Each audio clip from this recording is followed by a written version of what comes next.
Hello, welcome to another episode of On the Floor with Wayne and Rob. I'm Wayne Highlander, National Sales Manager for Bona US. And I'm Dr. Rob Johnson from Bona Training. How we doing, Rob? Pretty good.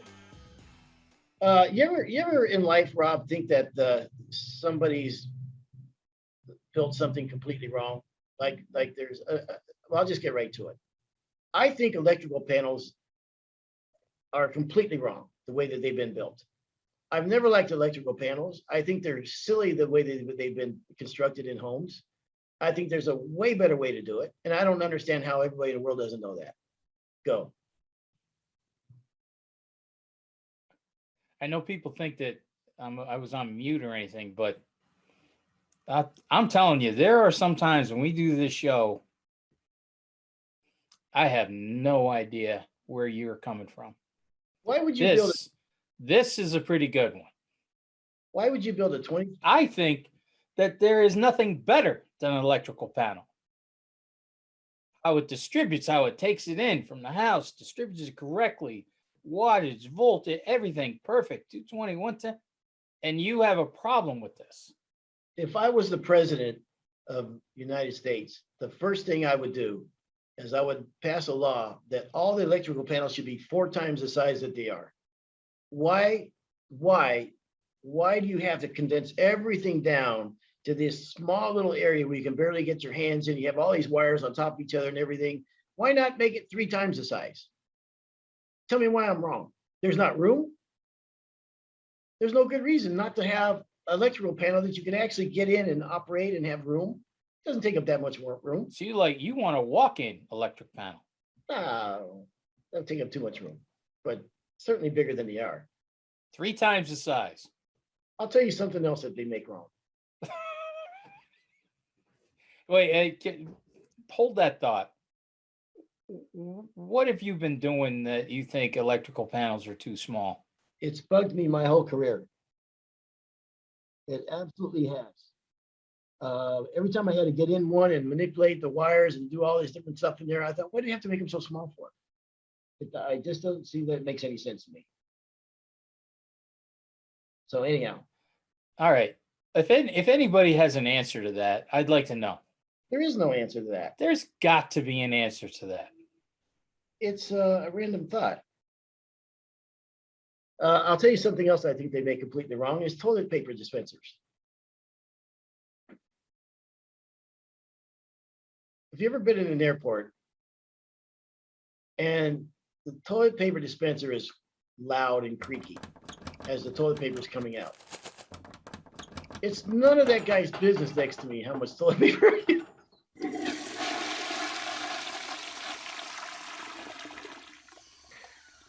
That's a highly personal matter. You know what I mean? Why does it have to? Why is it so loud? You know what I mean? I think they just could have done a better job. You know, ladies and gentlemen, we really like to thank you for the last 3 years of listening. It's been a fun ride. It really has. I never thought we'd get past 10 episodes, but This is Robin Wayne signing off. Maybe it is. All right. No, I never noticed. Now, I will say this about some of the airport toilet paper that sometimes you got to jam your arm up inside of there and fumble around and get it. So yeah, maybe there could be a better way, but man, wait till Eileen hears this one. This one's definitely not gonna. What kind of sick human being would make toilet paper so thin that they break it every 8 inches it breaks, 8 inches it breaks, 8 inches it breaks. You know what I mean? Come on, spend a little money. All right. God, it's amazing how many times you and I are on the opposite sides. Okay. How can you be on the opposite? Tell me how you can opposite. How can you? I'm going to tell you. I'm going to tell you exactly. There is a toilet paper that I like very much. Scott. Scott is our go-to toilet paper. Scott tissue. In your own home. In my home. Yes, but that's not out in public. Wait. So my son-in-law, Brian, talked to him. You talked about him before. He married Emily, right? When they got married and moved, and she moved out, the first thing he said to her was, "We're not going to get that cheap toilet paper that your dad uses. We're getting the Charmin, the quilt, the big time heavy stuff." So I've been accused. Brian listens to the show. I love you, buddy. He did not like my family's toilet paper. And my daughter, Emily, the traitor, she went, right, okay, you're the boss now, I guess. So Wow. that was it. He could carry his Okay. own. Wait a minute. Now that we're on this subject, the kids now, not my son, but the two girls, Emily and Rebecca, have bidets. Oh, You can buy a bidet and hook it into your existing toilet. yep. I thought a bidet was like a separate Well, they used to be. thing. Yeah. So you would use your toilet and then go sit on the bidet. You get up from one and go to the other. Is that how it worked? I don't know. I've never used the. I've never Yeah. used one either. Never. But I was listening to the girls talking about the different things that they have, and some of them have blow dryers, and I was like, wow. Well, it makes sense, Yeah. when you used to in the old days, if you wanted like a really good stereo, or you wanted the leather seats, or you wanted the automatic door openers, or all those fancy stuff, you had to buy a Mercedes, because you had to buy a luxury car to get those extra things. Now they're making them in entry level cars and just mid range cars. So it only makes sense that the technology would catch up with that as well. Let's get on to our subject. I thought that was a subject today. No. Today we're going to talk about expert level estimating. And if you Google that, expert level estimating, what you're going to come up with is a bunch of software stuff, like better software to help you bid jobs and what have you. And I'm not talking about that type of stuff. I'm talking about the human interaction with your clients. And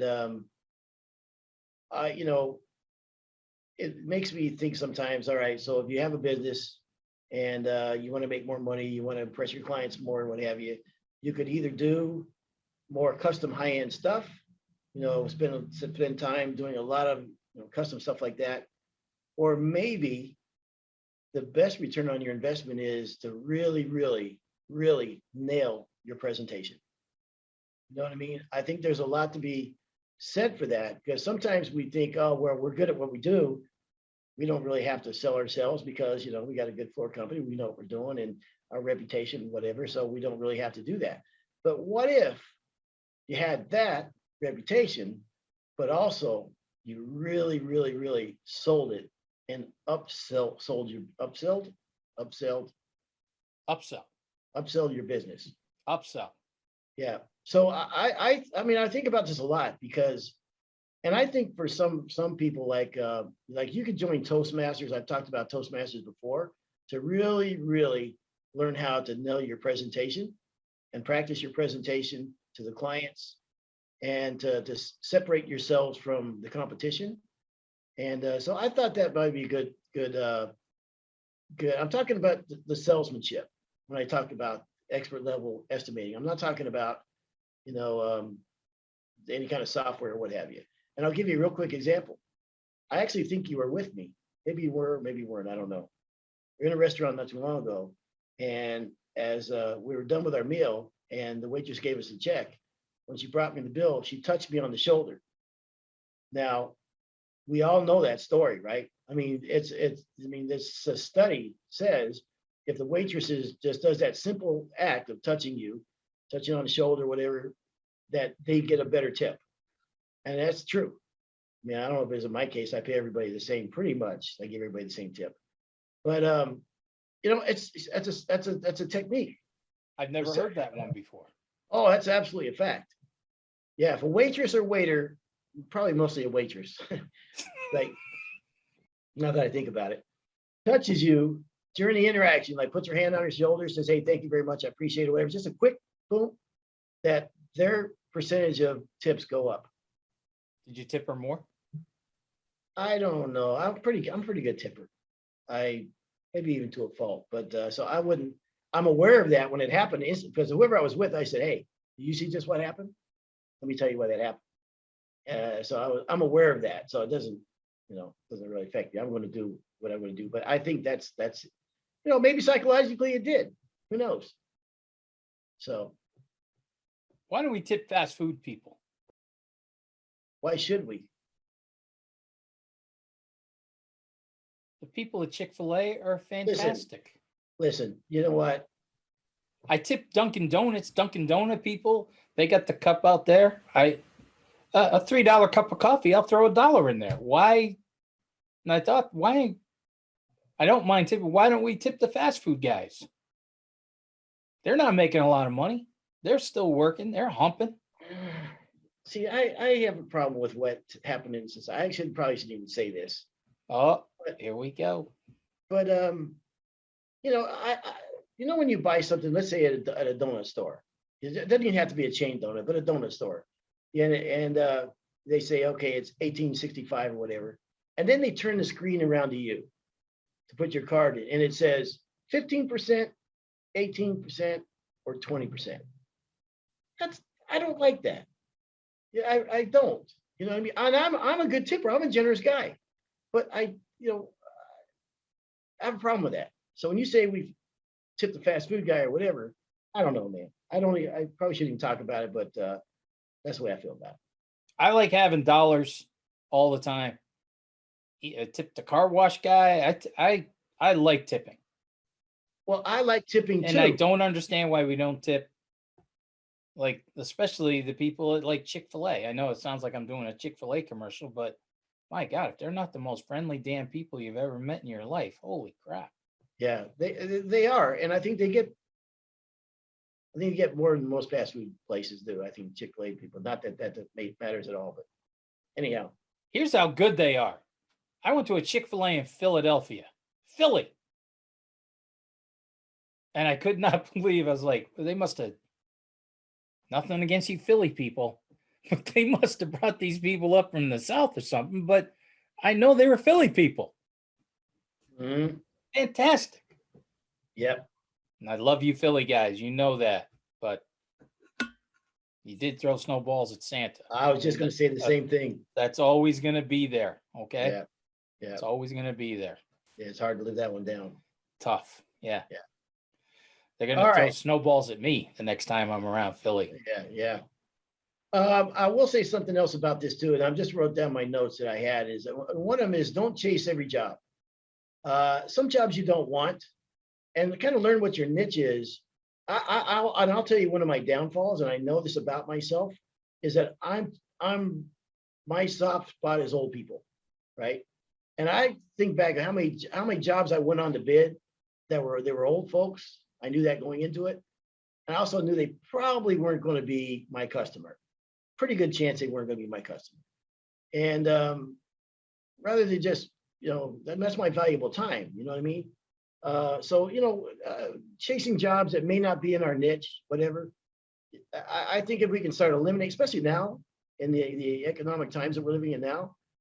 And by the way, if inflation just went up the highest it's been in 40 years. So that doesn't tell you to raise your prices. We got to raise the prices. Now is a perfect time to raise your prices too. Yeah. Nobody's going to hold anything against you. My gosh, gas is up 60% in 1 year. You got to raise your price. You have to raise your price. How much gas does a floor man use? Forget about it. Well, there's another thing. When you take into consideration your estimates, free estimates, and that your time and money and cost just going out to these estimates, it's a lot. That has always bugged me. I kept telling Bum when he was contract, charge for an estimate. Yeah. Charge 50 or $100 for an estimate. See what happens. Everybody says free estimates. Yeah. I want to know what would happen if there's anybody out there charging for an estimate, please tell us. I want to know how that works for you. Yeah. I think that can go I think that could go really good for a guy, personally. I think like some people will say, all right, well, we charge you $50 or $100 for the estimate, but if we get the job, we take that off of the job. Yeah. It seems fair to me. Have you met somebody? I mean, all the classes I've done, I've never had, I can't remember talking to anybody. Maybe I did, but I'd love to know if there's some guys out there charging for it and how it's working for them. I don't, you really don't see it in this industry so much, but I do see it in other trades industries, by the way, too. Now, I could see that definitely. Take, if I charge you $100 to come out, do everything, and then take it off the bill, absolutely. Here's your estimate, and if you go with Yeah. me, I, knock that 100 off. Yeah. But I think I would want that in cash too. $100 cash when I show up. Yeah. You never want to ask for that. Little Cash. Yeah. But I think also, so the premise, my whole thing about this is that if you can get better at your salesmanship at the time of the job, if you really, really, I mean, we've all been around great salespeople that and I don't care what walk of life, but like, holy smokes, like you want to do business with this guy. That I think is super important, because just that simple thing you do, that one thing can make a difference of 10% or 15% more at the end of the year. That's a major difference. And I think we get into the trap, and I include myself in this, is that thinking, oh, I don't really need to sell. I know what I'm doing. They know what I'm doing. So I don't really need to sell myself. Oh no. I think, Yeah. I think that's a mistake. I remember I had really great talks with my grandfather, spent a lot of time with him. And sad part is I spent even more time with him after my grandmother died. He was living alone. So I was going out and spending but there were some little things that he said that have just stuck with me, just these little, one of them was, I always used to laugh because he almost sing it, was in by the bundle and out by the bag, that I always thought was a funny one. I don't know if he invented it or whatever, but he said that's a floor man's life, in by the bundle, out by the bag. Yeah. But another one that he always said to me was, Robbie, craftsmen don't make any money. The salesmen do. And, floor guys have to be both. A lot of guys who own their own business are out doing the estimate, just like you were saying, they're so good at their craft, but you got to sell that. Yeah. 100%. You have to sell that, because even though it, yeah, it might be a referral and everything, but you have to really sell the hell out of that. The other thing about the estimate, it's our one shot to get in there and break the bank. You got really one shot, not a lot of add-ons with what we do. We go in, and once that price is set, there's really not too much going to happen after, So you have one shot to get in there and make a difference. When you were a kid visiting your grandfather like that, did you ever rifle through his pockets? Or was he not old enough at that point? Okay, just curious. No, never. Everybody. Okay. Never. When you say it's your one time to break the bank, don't take that as a negative, because,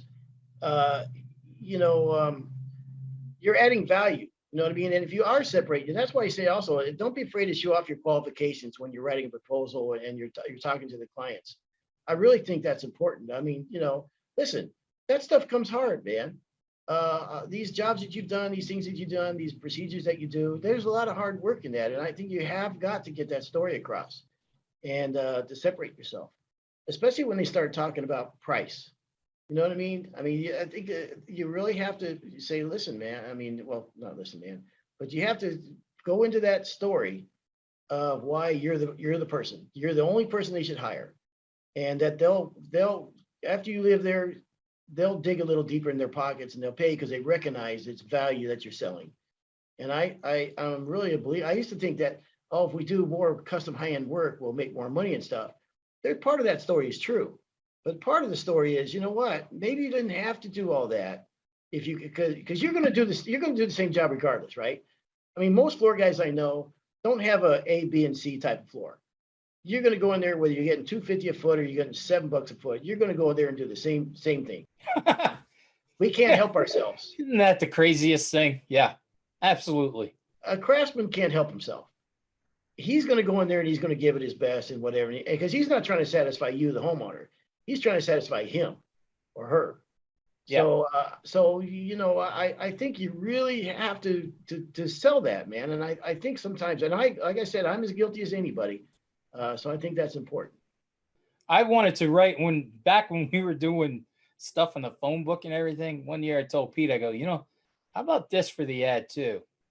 If you're looking for for the lowest price, don't call us. Yeah. And Pete's like, man, that's kind of negative. He goes, I don't know if you want to go there. I said, yeah, but I really feel that way. I don't want to be that guy. Yeah. And I said, we're really not that guy.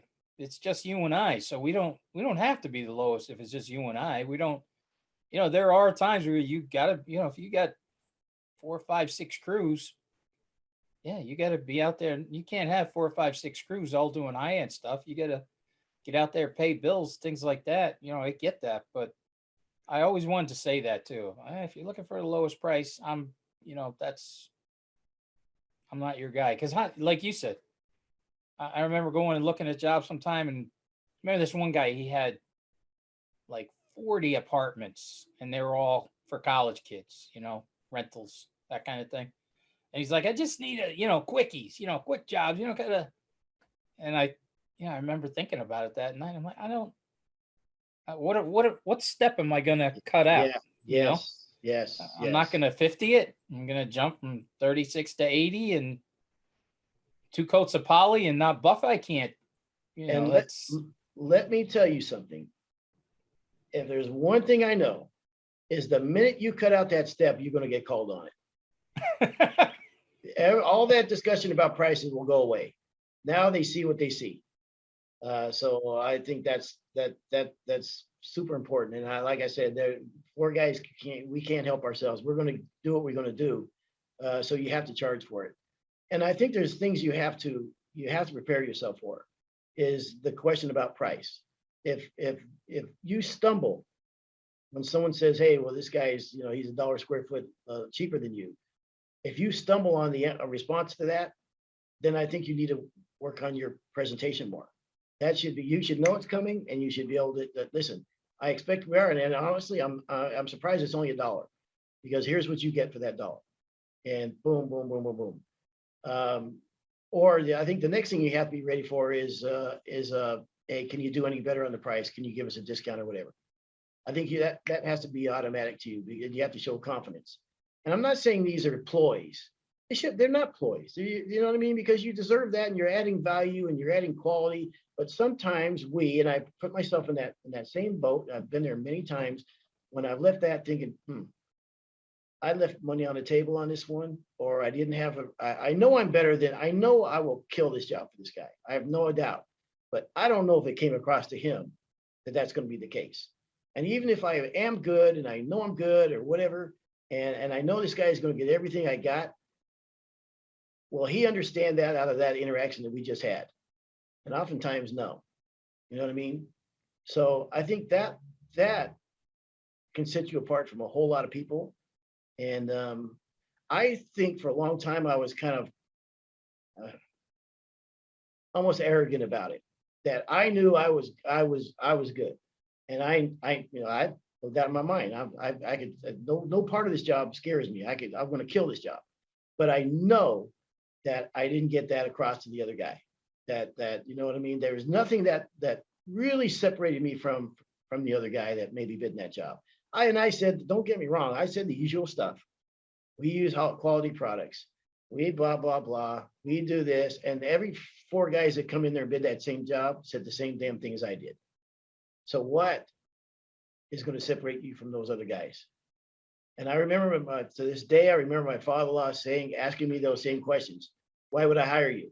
I'm sitting across from him in a cafe. He's not in this business. He don't know nothing about floors, never did floors.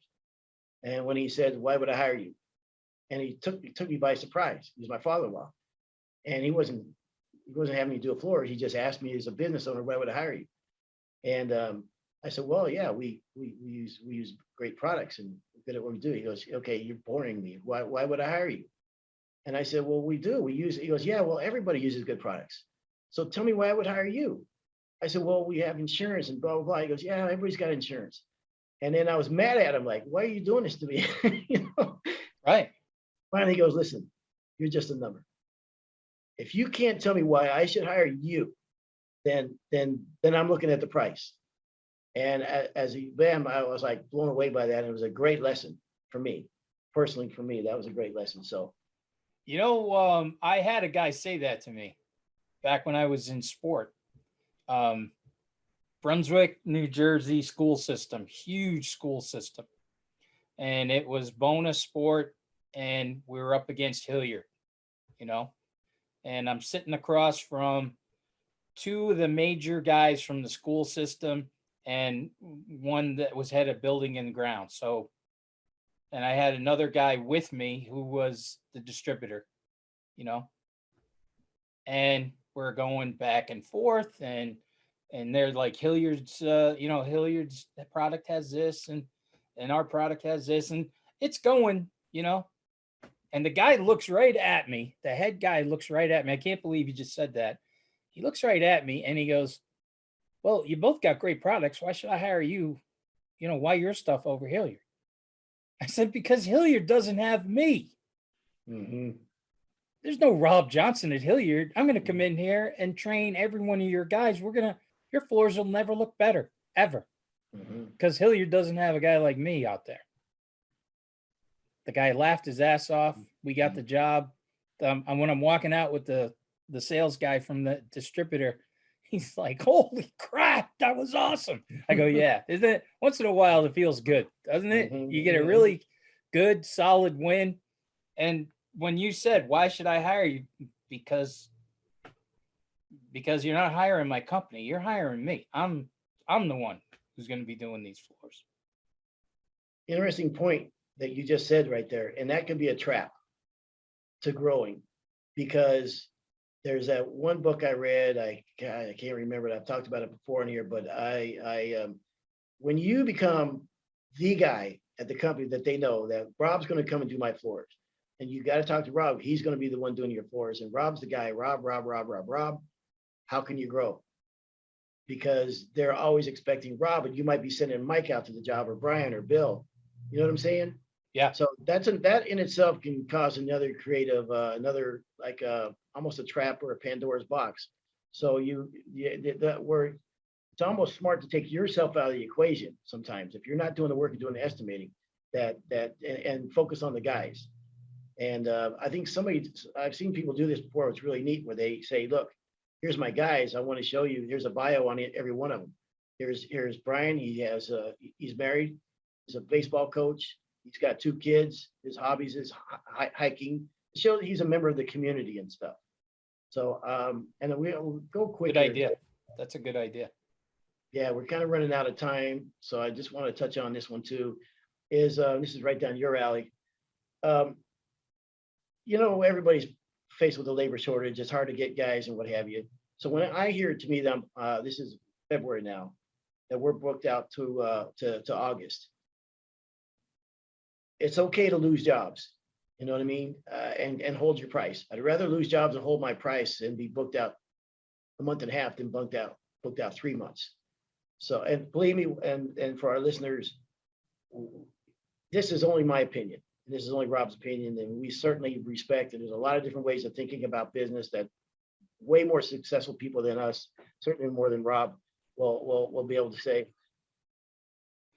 And not all of us can be national adhesive salesman, national adhesives manager. But another thing about the professional estimate, like I was saying before, you got one shot. Okay. I think one of the best things I saw Bum do, even on his business card, on the back of his business card, he had a picture of his vac system. Mm-hmm. Okay. And it wasn't that, and I work with him a lot on teaching him the trade, but I worked a lot more with him on the estimate, the sale, you know.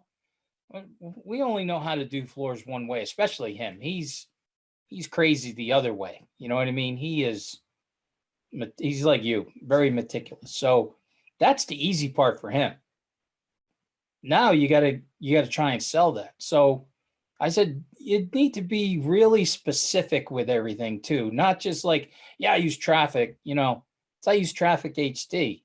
It's also Green Guard Gold certification. Yes, I have a DCS vac system, Bona DCS vac system, but it's the one with the dual HEPA filters. Once you really start, I'm going to do your stairs. I use an anti-slip tread coating specifically for stairs. Really start to let people know what you're doing. Then, I hate to say this sometimes, but now when somebody else comes in and they're not talking about, geez, my vacuum system has dual HEPA filters. Now people are almost scared. Like, why don't you have HEPA filters? Mhm. What do you mean you're not using an anti-slip on my stair treads? I mean, you want me to slip and kill myself? What, Yeah. So when you get a little bit more specific, and I know we've said it a million times about the Green Guard and the Green Guard certification and Green Guard Gold and everything, but boy, if you're not just pounding away on that in your estimate, you're just leaving money on the table. The Green Guard Gold, that certificate used to be called the Safe for Children, Schools, and Hospitals. Mm-hmm. And if you're not telling that story, I mean, there's no other adhesive in the entire industry that has that. And zero VOCs, and it's safe for. I mean, if it's safe, that's the highest certification you can get, right? So you gotta be selling that story. The other thing about making more money, and this has got a little bit different than the estimating, but if you are more productive at your job, and it allows you to take a couple more jobs a year, because your process got you faster and that you get through something. If people that haven't used Mega One, that if you're an oil-based guy and say, "Oh, I don't know, I'm worried about putting water base down," holy smokes, Mega One is super easy to put down, man. Super easy.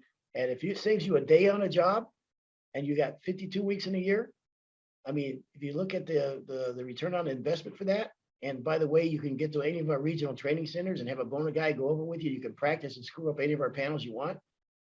I mean, it's like for floor guys, you're not going to learn something in this craft that makes you like, holy smokes, that blew my mind. I had no idea. It's usually one small thing that you put in the toolbox that could help you on a job down the road. Then you pick up another small little tip and another, and in your mind, you have this thing. Craftsmen, really good guys, have these tools that they can pull out on any job that saves them money. But it's the same thing on the estimating. You know what I mean? And if you get better at that helps you with that, you're using tools, you're using a product that gets you one more day a week, that saves you from going out to the job site. Man, I think, and look, Rob and I we're not kids. We're at that part of our career where we've learned every hard way between us. I think we got 70 years, just at least 50, 60 floors, just doing floors. Not talking about the sales part of this. So we speak from experience and a lot of mistakes that we made throughout the years, and hopefully we only hope that it helps another brother, another sister, another craftsman in this industry that might make their day a little bit easier, might make them make a little bit more money, might make their life. Hopefully that's what we get out of this. I mean, that maybe it'll help someone down the road. So that's it. Okay, Rob, I appreciate everything, all your input and everything, all your knowledge. And for our listeners, thank you very much. We know you could be doing a lot of other things right now and probably wish you were, but we appreciate you being with us. Are you kidding? Most of the guys listening to this are just running a drum right now. They're on the drum or they're on a buffer. That's what they're doing. Or coat. All right. Well, thank you so much. And please do stay tuned for another episode.